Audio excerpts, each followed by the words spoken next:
연기가 피어오르는 본네트, 그 앞에 서 있는 남자의 당혹감이 가득한 얼굴. 이것이 정재윤과 한상로의 첫 만남이었습니다. 봄이 오려는 찰나 하늘은 여전히 차갑고 흐렸지만 두 사람의 인연은 그렇게 시작되었죠. 경기도 외곽국도, 옅은 안개가 내려앉은 오후, 도로 한켠에 멈춰선 낡은 경차에서 연기가 피어오르고 있었어요. 본네트 틈새로 새어나오는 하얀 연기는 마치 구조신호처럼 하늘로 뻗어올랐습니다. 차에서 내린 허름한 노인의 얼굴에는 짙은 주름이 패여 있었습니다. 한상로는 나이가 지긋한 만큼 세월의 흔적이 깊게 새겨져 있었고 낡은 점퍼와 해진 모자를 쓴 모습은 평범한 노인의 모습 그 이상도 이하도 아니었습니다. 그때 길가 작은 정비소 진정카에서 한 남자가 달려나왔습니다. 정재윤, 35살의 그는 기름때 묻은 작업복을 입은 채 땀에 젖은 이마를 닦고 있었어요. 멀리서 본네트 연기를 보고 무언가 이상함을 직감한 재윤은 망설임 없이 노인에게 다가갔습니다. 어르신, 괜찮으세요? 차에 무슨 일이 있나 봅니다. 한상로는 당황한 얼굴로 재윤을 바라봤습니다. 낯선 이의 갑작스러운 등장에 경계하는 눈빛이었지만 재윤의 진심 어린 걱정을 느끼자 그 눈빛은 곧 누그러졌어요. 갑자기 연기가 나서 어떻게 해야 할지 모르겠네. 한상로의 목소리는 조용했지만 단단했습니다. 오랜 세월 힘든 상황을 이겨낸 사람의 담담함이 배어 있었어요. 재윤은 잠시 차를 살펴보더니 본네트를 열었습니다. 엔진에서 하얀 연기가 더 강하게 피어올랐죠. 라디에이터에 문제가 있네요. 냉각수가 새고 있습니다. 재윤의 진단은 명확했습니다. 그는 망설임 없이 차 밑으로 기어 들어갔어요. 공구도 없이 단지 두 손과 오랜 경험만으로. 바지는 흙투성이가 되고 손은 기름으로 까맣게 변했지만 개의치 않았습니다. 땅바닥에 누워 작업하는 동안 한상로는 그저 묵묵히 바라보고만 있었어요. 10분이 지나고 재윤은 차 밑에서 빠져나왔습니다. 얼굴에는 기름 자국이 선명했지만 눈빛은 만족스러워 보였죠. 임시로 조치했습니다. 이대로 가시면 30km 정도는 문제없이 갈 수 있을 겁니다. 하지만 꼭 전문 정비소에서 점검 받으셔야 해요. 한상로는 고개를 끄덕였습니다. 그의 눈에는 놀라움과 감사함이 동시에 담겨 있었어요. 낯선 이가 이렇게까지 자신을 도울 거라고는 예상하지 못했던 것 같았습니다. 고맙네. 돈은 얼마나 드려야 하나? 한상로가 주머니에 손을 넣자 재윤은 손을 내저었습니다. 그의 행동에는 망설임이 없었어요. 괜찮습니다. 그냥 조심히 가세요. 차는 일단 움직일 겁니다. 재윤의 대답은 단순했지만 그 안에는 진심이 담겨 있었습니다. 그는 돈을 받기 위해 도운 것이 아니었으니까요.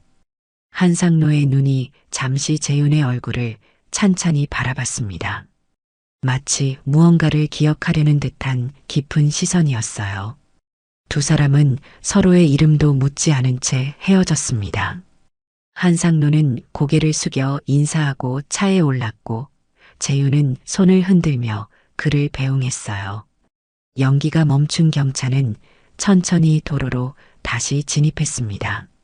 재윤은 차가 보이지 않을 때까지 서서 지켜봤어요.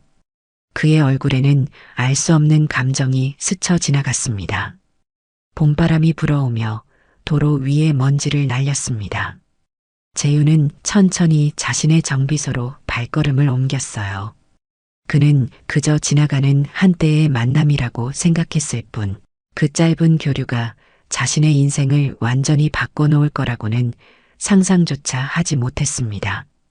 때로는 가장 단순한 만남이 삶의 전환점이 된다는 것을 알지 못한 채로 재윤은 다시 일상으로 돌아갔습니다. 재윤은 좁은 정비소로 돌아왔습니다. 진정카라는 간판 아래 그의 세계는 단 6평 남짓한 공간에 모두 담겨 있었어요. 벽면을 가득 채운 도구들, 기름 얼룩으로 얼룩진 시멘트 바닥, 그리고 작은 사무 공간. 재윤은 낡은 싱크대에서 손을 씻었습니다. 기름때가 쉽게 지워지지 않았지만 그는 이미 익숙해진 듯 무심하게 손을 닦았어요. 사무실 한쪽에 놓인 오래된 커피포트를 켜고 재윤은 책상에 앉았습니다.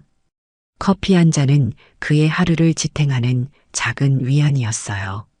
검은 액체에서 올라오는 김이 정비소의 기름 냄새와 섞이며 특유의 분위기를 만들어냈습니다. 책상 위에는 현실이 무겁게 쌓여 있었어요. 낡은 계산기, 밀린 공과금 고지서, 그리고 가장 눈에 띄는 어머니의 병원 진료비 청구서. 재윤은 한숨을 내쉬며 고지서들을 하나씩 살펴봤습니다. 숫자들이 그의 어깨를 무겁게 누르는 듯 했어요. 이번 달도 빠듯하네. 혼잣말을 중얼거리며 재윤은 계산기를 두드렸습니다. 수입과 지출 사이의 간극을 메우는 일은 매달 반복되는 난제였어요. 특히 어머니의 병원비는 점점 늘어나고 있었습니다. 당뇨 합병증으로 신장이 좋지 않아 정기적인 치료가 필요했죠. 도움을 청할 형제도 없이 모든 책임은 재윤의 어깨에 얹혀 있었습니다. 창밖으로 하늘이 점점 어두워졌어요. 봄비가 내리기 시작했습니다. 빗방울이 낡은 지붕을 두드리는 소리가 정비소 안을 채웠어요. 재윤은 커피를 마저 마시고 일어나 간판 스위치를 켰습니다. 진정카라는 글자가 희미한 네온빛으로 깜빡이기 시작했어요. 10년 전 가게를 처음 열었을 때 달았던 그 간판은 이제 여기저기 고장나서 불빛이 불안정했습니다. 비가 더 세차게 내렸어요. 오늘은 더 이상 손님이 없을 것 같았습니다. 재윤은 정비소 문을 닫고 자신의 원룸으로 향했어요. 정비소에서 걸어서 5분 거리, 낡은 연립주택 2층의 작은 방이 그의 집이었습니다. 좁은 원룸에 들어서자 축축한 공기가 재윤을 맞이했어요. 창문을 열어 환기를 시키고 그는 샤워를 했습니다. 뜨거운 물이 하루의 피로를 씻어내는 듯 했지만 마음속 무거움까지 씻어내지는 못했어요. 침대에 누워 휴대폰을 들었습니다. 습관처럼 구인공고 앱을 열었어요. 더 나은 일자리, 더 안정적인 수입을 찾는 것은 거의 매일 밤의 의식과도 같았습니다. 스크롤을 내리며 재윤의 눈이 피로에 젖어갔어요. 대부분의 공고는 그의 경력과 맞지 않거나 너무 먼 지역이었습니다. 하루하루가 버티기의 연속이네. 재윤의 얼굴에는 지친 표정이 역력했습니다. 35살 누군가에게는 한창 때일 나이지만 그에게는 무거운 책임감과 현실이라는 벽이 너무 높게만 느껴졌어요. 부모님의 작은 자동차 정비소를 물려받아 10년 그동안 얼마나 많은 차를 고쳤는지 셀 수도 없었습니다. 하지만 경기 불황과 대형 정비소의 등장으로 작은 진정카는 점점 설 자리를 잃어가고 있었어요. 창밖으로 빗소리가 계속되었습니다. 빗방울이 창문을 타고 흘러내리는 모습이 마치 재윤의 심정을 대변하는 듯 했어요. 그는 휴대폰을 내려놓고 눈을 감았습니다. 내일도 같은 일상이 반복될 것이라는 생각에 한숨이 절로 나왔죠. 그럼에도 재윤은 포기하지 않았습니다. 매일 아침 같은 시간에 일어나 정비소 문을 열고 찾아오는 손님들의 차를 정성껏 고치는 일. 그것이 그의 삶이었고 그가 할 수 있는 최선이었어요. 버티는 사람의 지침은 그의 얼굴에 깊게 서려 있었지만 그 이면에는 여전히 꺼지지 않는 희망의 불씨가 남아 있었습니다. 침대 옆 작은 탁자 위에는 어머니와 찍은 사진 한 장이 놓여 있었어요. 재윤은 그 사진을 바라보며 중얼거렸습니다. 어머니, 조금만 더 버티면 좋은 날이 올 거예요. 그렇게 말하며 재윤은 서서히 잠에 빠져들었습니다. 내일은 어떤 하루가 그를 기다리고 있을지 그는 알지 못했어요. 이른 아침 정비소의 유선 전화가 울렸습니다. 시계는 8시를 가리키고 있었어요. 재윤은 막 문을 열고 첫 커피를 내리는 중이었습니다. 전화벨 소리가 적막한 정비소 안을 가득 채웠어요. 진정카입니다. 수화기 너머로 들려온 목소리는 단정하고 공식적이었습니다. 정장을 입은 듯한 또렷한 발음과 예의 바른 어조였어요. 정재윤 씨 맞으시죠? 저는 한상로 회장님의 비서 박준호라고 합니다. 재윤은 잠시 말을 잃었습니다. 한상로라는 이름은 낯설었고 회장이라는 단어는 더욱 생소했어요. 그는 어제 도운 노인이 누구였는지 이름도 묻지 않았습니다. 네, 맞습니다만 누구라고 하셨죠? 어제 도와주신 분입니다. 국도에서 차가 고장 났을 때요. 재윤의 머릿속에 어제의 기억이 되살아났습니다. 본네트에서 연기가 피어오르던 낡은 경차, 그리고 허름한 점퍼를 입은 노인. 그 사람이 회장이라니 믿기지 않는 이야기였어요. 회장님께서 정재윤 씨를 직접 만나고 싶어 하십니다. 시간이 되시면 오늘 오후에 뵙고 싶다고 하셨습니다. 재윤은 당혹스러웠습니다. 어제는 그저 길 가던 사람을 도왔을 뿐인데 이렇게 정식으로 만남을 요청받는 상황이 생경했어요. 장난 아니죠? 제가 뭘 그렇게 해. 재윤의 말에 박 비서의 목소리는 흔들림 없이 진지했습니다. 절대 장난이 아닙니다. 회장님께서 깊은 인상을 받으셨다고 합니다. 장소는 따로 안내드리겠습니다. 오후 3시에 차를 보내도 괜찮으실지요? 재윤은 혼란스러운 마음으로 수화기를 내려놓았습니다. 3시에 차를 보낸다는 말에는 거절할 틈도 주지 않았어요. 정비소 안의 공기가 갑자기 무겁게 느껴졌습니다. 재윤은 멍한 표정으로 공구를 닫기 시작했어요. 손이 미세하게 떨리는 것을 느낄 수 있었습니다. 창밖으로 봄볕이 들어왔지만 재윤의 마음속은 갈피를 잡을 수 없는 감정들로 뒤엉켜 있었어요. 어제의 만남이 단순한 우연이 아니었던 걸까? 아니면 이건 어떤 오해일까? 머릿속이 복잡해졌습니다. 한상로 회장.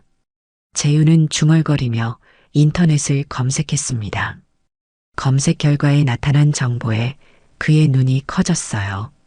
한일그룹 총수 한상로 회장이라는 제목의 기사들이 쏟아졌습니다. 국내 10대 그룹 중 하나인 한일그룹의 회장이 바로 어제 그가 도운 노인이었단 말입니까? 재윤은 의자에 깊이 기대앉았습니다. 그런 대기업 회장이 왜 허름한 경차를 타고 다니고 있었는지, 더군다나 왜 혼자서? 의문이 꼬리에 꼬리를 물었어요. 그리고 무엇보다 왜 자신 같은 평범한 정비공을 만나고 싶어 하는지가 가장 큰 의문이었습니다. 오전 내내 손님은 몇 명 없었습니다. 재윤은 일상적인 작업을 하면서도 계속해서 오후 3시의 만남에 대해 생각했어요. 무슨 옷을 입어야 할까? 뭐라고 말해야 할까? 평소에는 생각해 본 적 없는 고민들이 그를 따라다녔습니다. 점심시간 재윤은 평소처럼 정비소 앞 작은 분식집에서 라면 한 그릇을 먹었습니다. 그런데 오늘은 라면 맛도 느껴지지 않았어요. 머릿속이 온통 오후의 만남으로 가득 차 있어서 식사에 집중할 수 없었습니다. 정비소로 돌아온 재윤은 세면대 앞에 서서 자신의 모습을 바라봤어요. 기름때가 묻은 작업복, 거친 손, 하루도 빠짐없이 정비소를 지켜온 흔적들이 그의 몸 곳곳에 새겨져 있었습니다. 그는 천천히 얼굴을 씻고 머리를 정돈했어요. 어쩐지 꿈 같은 일이 벌어지는 듯한 기분이었습니다. 시계는 어느덧 2시 30분을 가리키고 있었어요. 재윤은 정비소에 불필요한 불을 끄고 공구들을 정리했습니다. 손님이 오면 어쩌나 싶어 잠시 외출 표지판을 문에 걸었어요. 이런 표지판을 사용한 것은 정비소를 연 이래 처음이었습니다. 차가 오기를 기다리며 재윤의 가슴은 묘한 긴장감으로 뛰고 있었어요. 무슨 일이 벌어질지 모르는 불확실함, 하지만 그 속에 숨겨진 작은 기대감까지. 그는 평소에 경험해보지 못한 감정들을 느끼고 있었습니다. 이게 다 무슨 일이람. 재윤이 중얼거리는 순간 정비소 앞에 검은색 고급 세단 한 대가 부드럽게 멈춰 섰습니다. 차 문이 열리고 정장을 입은 운전기사가 내렸어요. 재윤의 인생에 새로운 장이 열리려 하고 있었습니다. 검은 차의 뒷좌석에 앉은 재윤은 낯선 세계로 들어서는 듯한 기분이었습니다.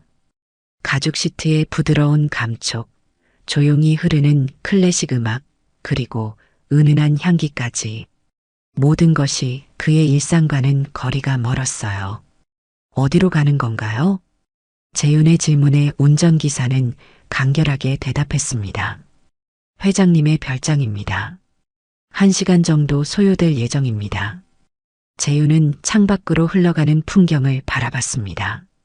도심을 벗어나 점점 한적한 교외로 향하고 있었어요.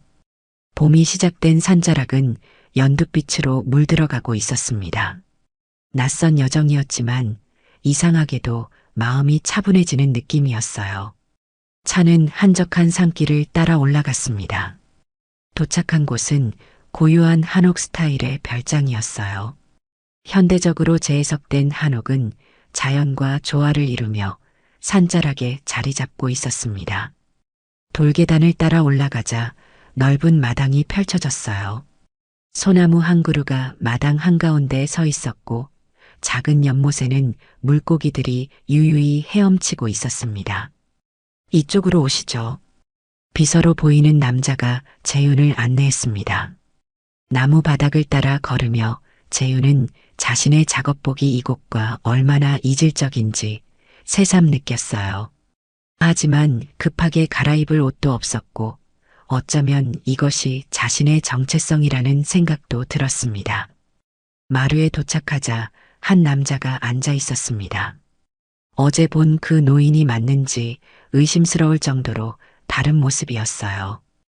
허름한 점퍼 대신 단정한 셔츠를 입고 격식을 갖춘 모습의 한상노 회장이 재윤을 바라보고 있었습니다. 앉으시죠, 정재윤 씨. 재윤은 어색하게 마루에 앉았습니다. 이런 상황이 처음이라 어떻게 행동해야 할지 몰라 긴장했어요.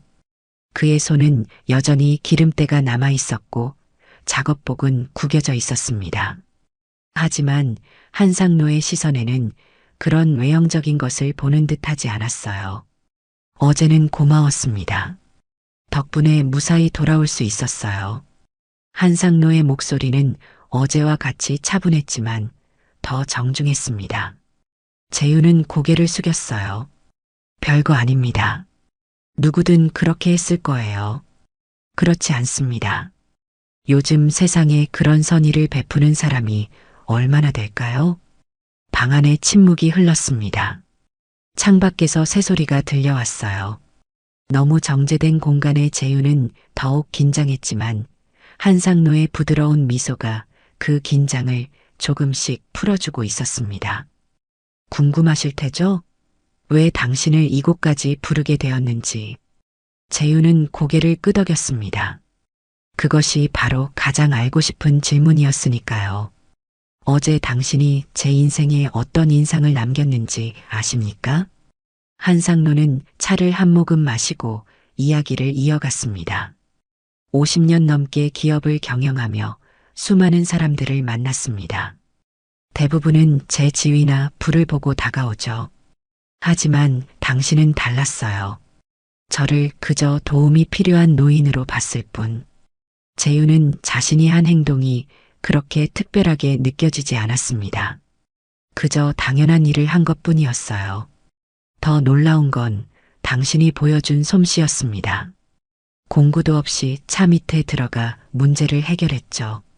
그 모습이 인상적이었어요. 한상노의 눈빛이 진지해졌습니다. 마치 무언가를 결심한 듯한 표정이었어요. 이런 말씀을 드려도 될지 모르겠지만 한번 살아보고 싶은 사람이네요. 재윤은 그 말의 의미를 완전히 이해하지 못했습니다. 하지만 그 진심은 느낄 수 있었어요.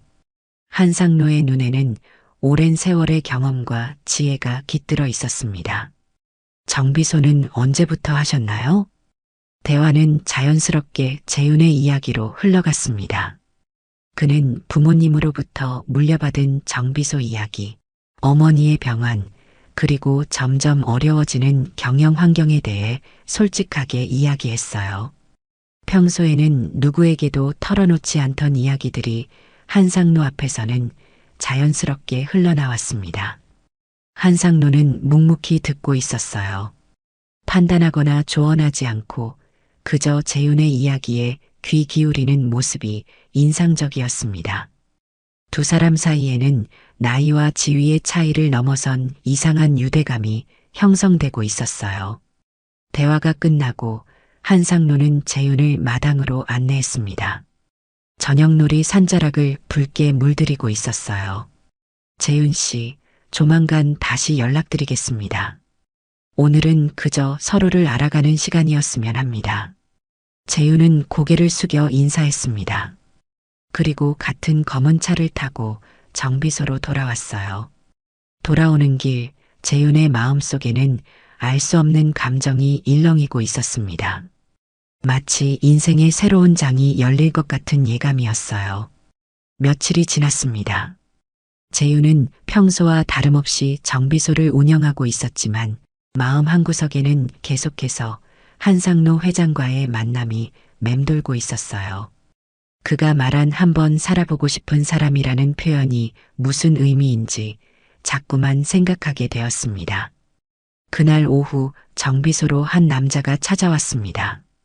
그는 손에 서류 봉투를 들고 있었어요. 재윤은 평소처럼 반갑게 맞이했지만 그 남자가 한상노 회장의 비서라는 것을 알게 되자 심장이 빠르게 뛰기 시작했습니다. 이것은 회장님께서 직접 보내신 것입니다. 비서는 공손하게 서류 봉투를 건넸습니다. 재윤은 떨리는 손으로 그것을 받아들었어요. 봉투 안에는 한일그룹 자동차 계열 기술고문 초빙 제안서라는 제목의 문서가 들어 있었습니다. 재윤의 눈이 커졌어요. 이것은 단순한 취업 제안이 아니었습니다. 대기업의 기술고문이라니, 그것도 국내 굴지의 한일그룹에서. 서류에는 연봉, 복지 혜택, 근무 조건 등이 상세히 기록되어 있었어요.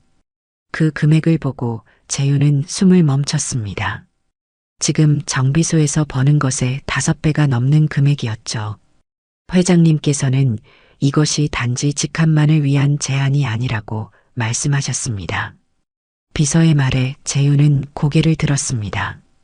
회장님께서는 정재윤 씨가 진정한 가치를 지닌 사람임을 증명하고 싶어 하십니다. 당신의 재능과 인성이 한일그룹의 큰 자산이 될 거라 믿으시는 겁니다. 재윤은 말을 잇지 못했어요.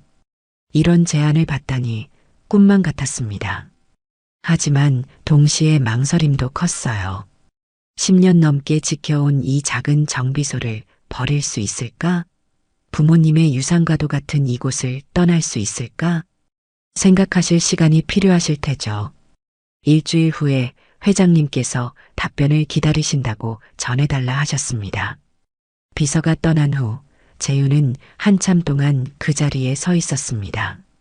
제안서를 들고 있는 손이 떨렸어요.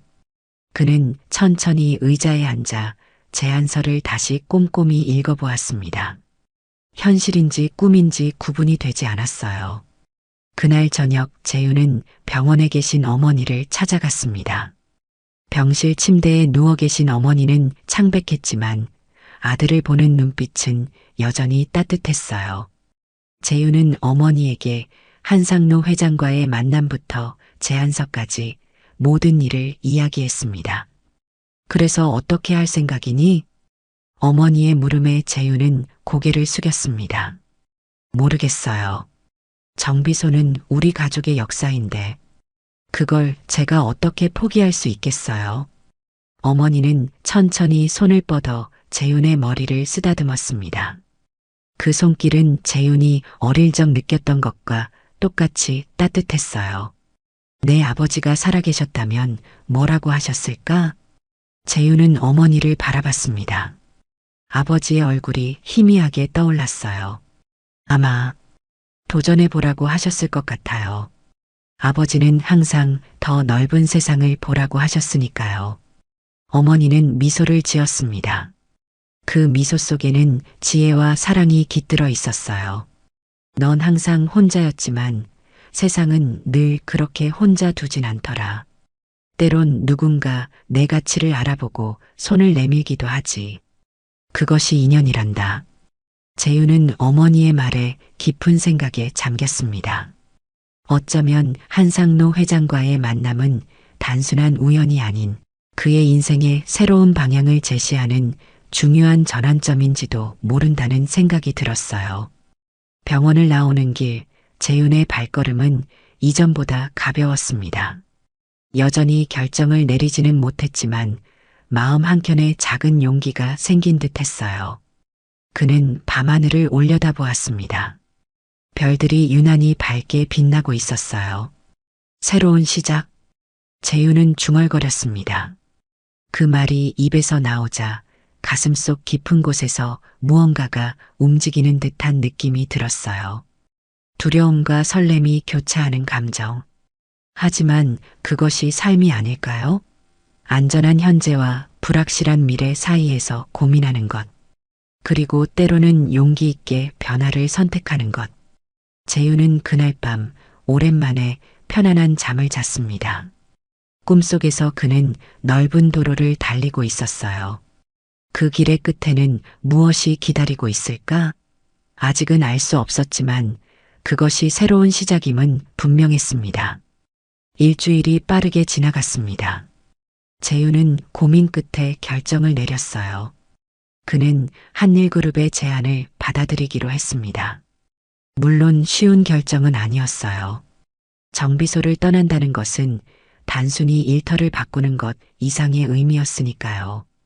부모님의 유산과도 같은 이곳을 떠나는 것은 마치 자신의 일부를 떼어내는 듯한 느낌이었습니다. 이른 아침 재윤은 정비소 앞에 서 있었습니다. 아직 문은 열지 않은 채로요. 그는 한참을 가게 간판을 올려다보았어요. 발엔 진정카라는 글자가 아침 햇살에 빛나고 있었습니다. 10년이 넘는 시간 동안 이 간판 아래에서 그는 수많은 차를 고치고 사람들을 만났어요. 그 모든 순간들이 주마등처럼 스쳐 지나갔습니다. 재윤은 천천히 손을 뻗어 간판의 나사를 풀기 시작했어요. 이제는 더 이상 이 간판이 필요하지 않을 테니까요. 나사 하나하나를 풀 때마다 가슴이 아려왔습니다. 마치 오래된 친구와 작별 인사를 하는 것 같은 기분이었어요. 삼촌, 뭐 하세요? 갑작스러운 목소리에 재윤은 돌아봤습니다. 동네 아이 민수가 자전거에서 내려 그를 바라보고 있었어요. 초등학교 4학년인 민수는 종종 정비소에 들러 재윤이 일하는 모습을 구경했던 아이입니다. 아, 민수야. 삼촌이 잠시 다른 곳에 가게 되어서 민수의 눈이 커졌습니다. 아이의 표정에는 놀라움과 아쉬움이 동시에 담겨 있었어요. 삼촌 어디 가요? 오래 가요?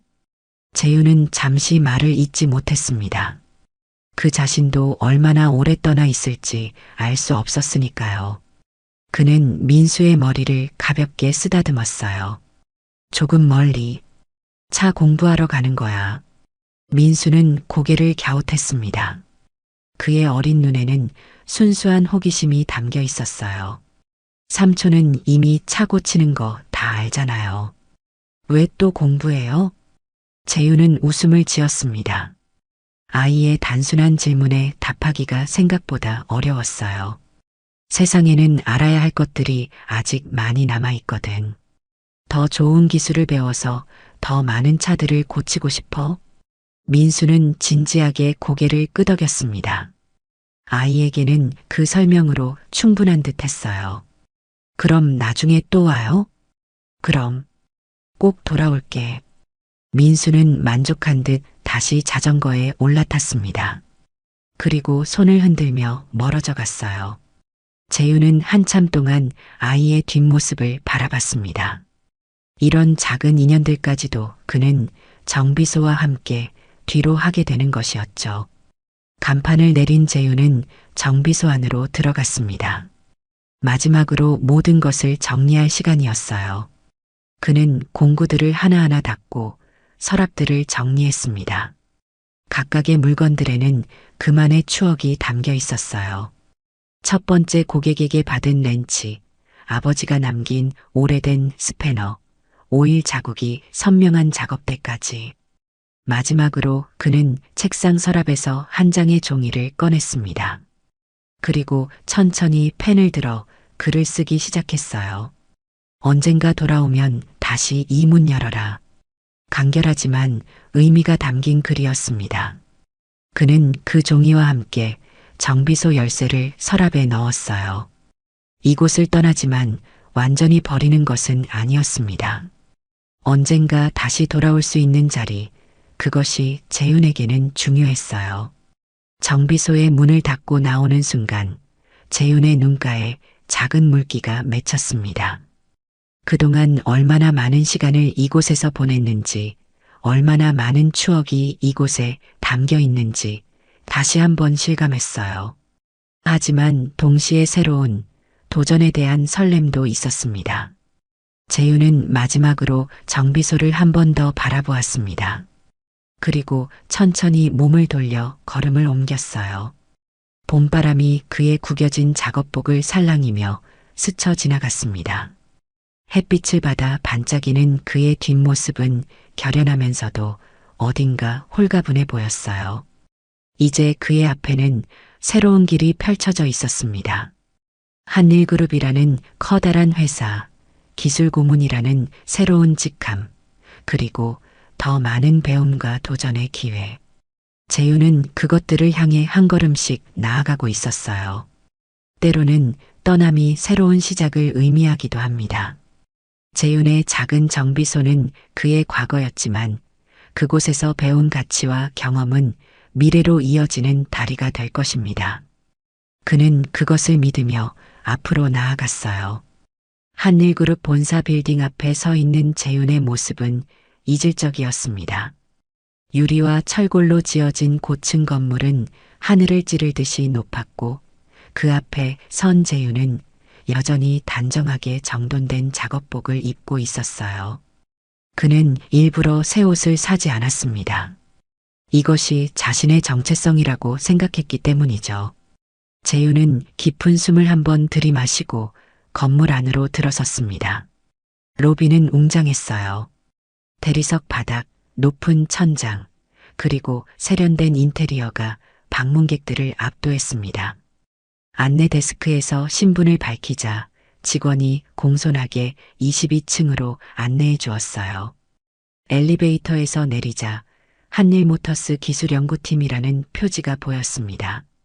재윤의 심장이 빠르게 뛰기 시작했어요. 이제 정말로 새로운 삶이 시작되는 순간이었습니다.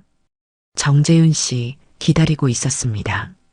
박 비서가 그를 맞이했습니다.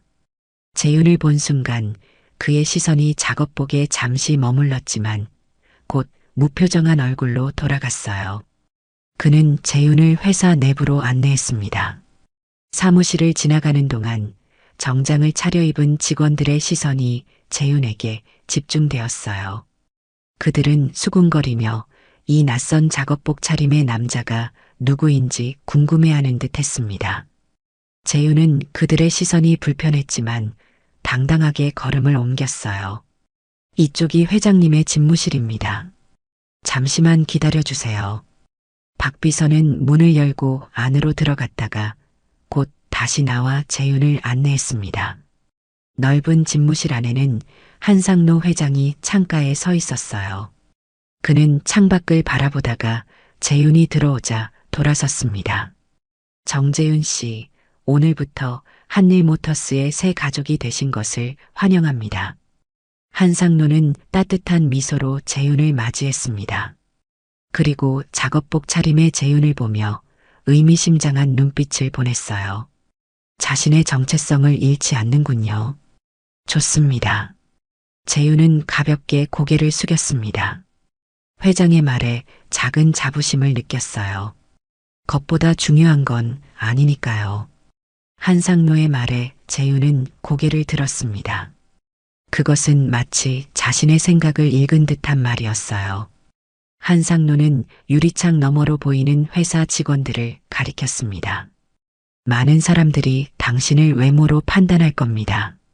하지만 곧 그들은 알게 될 거예요. 진짜 가치는 어디에 있는지.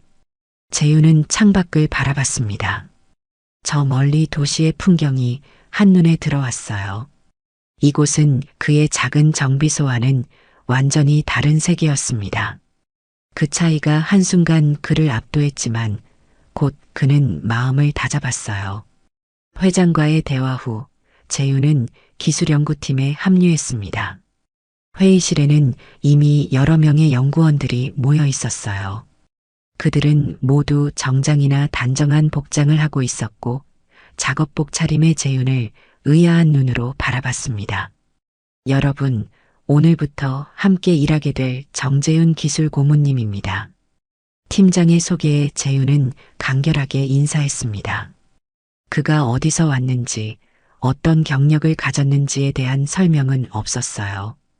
그저 회장님의 특별 추천이라는 말만 덧붙여졌을 뿐이었습니다. 회의가 시작되었고 연구원들은 현재 개발 중인 신형 엔진의 문제점을 논의하기 시작했어요. 복잡한 그래프와 수치들이 스크린에 나타났습니다. 재윤은 처음에는 그 전문적인 용어와 복잡한 데이터에 당황했지만 곧 엔진에 관한 이야기가 나오자 귀를 쫑긋 세웠어요. 이 부분의 효율성을 높이기 위해 다양한 방법을 시도했지만 여전히 문제가 있습니다. 한 연구원이 엔진 설계도를 가리키며 말했습니다. 재윤은 잠시 그 도면을 유심히 보더니 조심스럽게 손을 들었어요. 모든 시선이 그에게 향했습니다. 혹시 연료 분사 시스템의 각도를 조금 조정해 보셨나요? 현장에서 보면 각도가 조금만 달라져도 효율이 크게 달라지는 경우가 많습니다. 순간 회의실이 조용해졌습니다. 그리고 한 연구원이 자료를 뒤적이더니 말했어요. 그 부분은 아직 시도해 보지 않았습니다. 좋은 지적입니다. 그 후로 회의는 달라졌습니다. 재윤의 현장 경험에서 나온 조언들은 이론적 지식만으로는 생각해내기 어려운 실질적인 해결책을 제시했어요. 연구원들은 점점 그의 의견에 귀를 기울이기 시작했습니다. 회의가 끝나고 팀장이 재윤에게 다가왔습니다. 정말 인상적이었습니다. 처음에는 의아했지만 이제 왜 회장님께서 당신을 특별히 추천하셨는지 이해가 됩니다. 재윤은 겸손하게 고개를 숙였습니다. 그의 마음속에는 작은 성취감이 피어올랐어요. 이곳에서도 자신의 가치를 증명할 수 있다는 자신감이 생겼습니다. 그날 저녁 재윤은 새로 배정받은 회사 숙소로 돌아갔습니다. 넓고 깨끗한 아파트는 그의 작은 원룸과는 비교할 수 없었어요. 그는 창가에 서서 밤의 도시를 바라봤습니다. 수많은 불빛들이 마치 별처럼 빛나고 있었어요. 새로운 시작이구나. 재윤은 중얼거렸습니다. 이것은 단순한 직장의 변화가 아니라 그의 인생 전체에 새로운 장이 열린 것이었어요. 그리고 그는 이 도전을 두려워하지 않기로 했습니다. 자신의 정체성을 지키며 새로운 세계에서 자신의 가치를 증명해 나갈 것입니다. 한 달이 지났습니다. 재윤은 한일모터스에서 자신만의 자리를 조금씩 찾아가고 있었어요. 처음에는 작업복 차림의 그를 의아하게 바라보던 동료들도 이제는 그의 실력과 성실함을 인정하기 시작했습니다. 현장 경험에서 나온 그의 조언들은 종종 연구팀에게 새로운 시각을 제공했어요. 어느 화창한 오후 재윤은 회사 마당으로 불려갔습니다. 그곳에는 익숙한 모습의 차 한 대가 서 있었어요. 바로 재윤이 처음 한상노 회장을 만났을 때의 그 낡은 경차였습니다. 회장은 그 옆에 서서 재윤을 기다리고 있었죠. 오랜만이네요. 이 차를 보니. 한상노는 옅은 미소를 지었습니다. 그의 눈에는 따뜻한 감정이 담겨 있었어요. 이 차가 우리의 인연을 만들어줬으니 특별한 의미가 있잖아요. 한번 살펴봐 주시겠습니까? 재윤은 고개를 끄덕이고 본네트를 열었습니다. 마치 그날로 돌아간 듯한 느낌이었어요. 하지만 이번에는 공구도 있고 더 좋은 환경에서 차를 점검할 수 있었습니다. 엔진은 생각보다 상태가 좋지 않았어요. 라디에이터 문제뿐만 아니라 여러 부품이 노후화되어 있었습니다. 재윤은 묵묵히 작업을 시작했어요. 손에 기름이 묻고 이마에 땀이 맺혔지만 그의 표정은 평온했습니다. 이것이 바로 그가 가장 좋아하는 일이었으니까요. 한상노는 그런 재윤의 모습을 조용히 지켜보았습니다. 두 사람 사이에는 말없이도 통하는 무언가가 있었어요. 시간이 흘러 재윤은 기본적인 점검과 수리를 마쳤습니다. 그는 손을 닦으며 일어났어요. 라디에이터를 교체하고 오일도 갈았습니다. 기본적인 문제는 해결됐지만 이 차는 많이 낡았네요. 한상노는 고개를 끄덕였습니다. 그리고 문득 물었어요.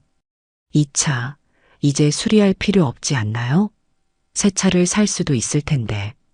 재윤은 잠시 생각에 잠겼습니다.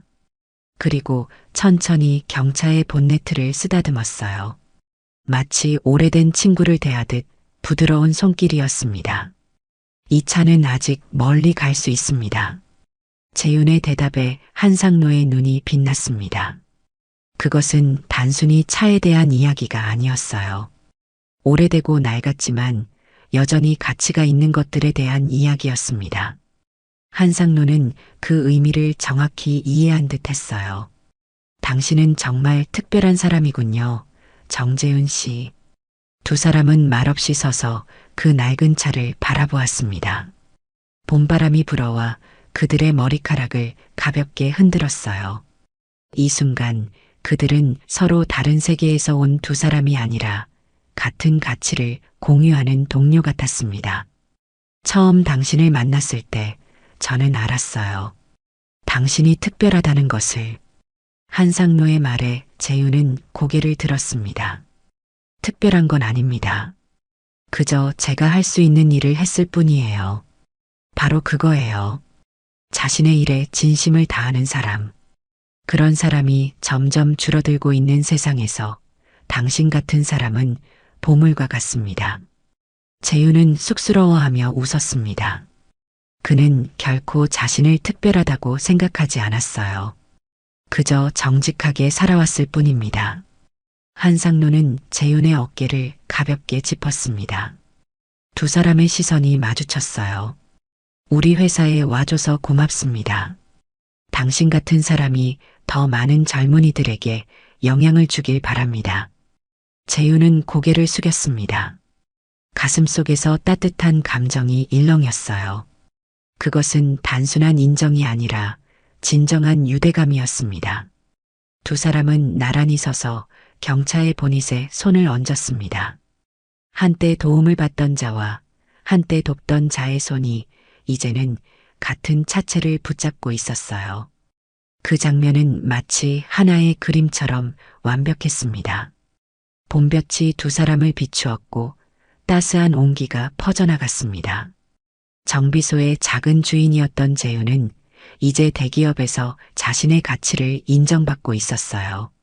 그리고 그 모든 것의 시작은 단 한 번의 선행, 단 한 통의 전화였습니다. 인생은 때로 예상치 못한 방향으로 흘러갑니다. 재윤이 그날 길가에서 낯선 노인의 차를 고쳐주지 않았다면 그의 삶은 지금과 완전히 달라졌을 거예요. 작은 선택이 때로는 큰 변화를 만들어내는 법입니다.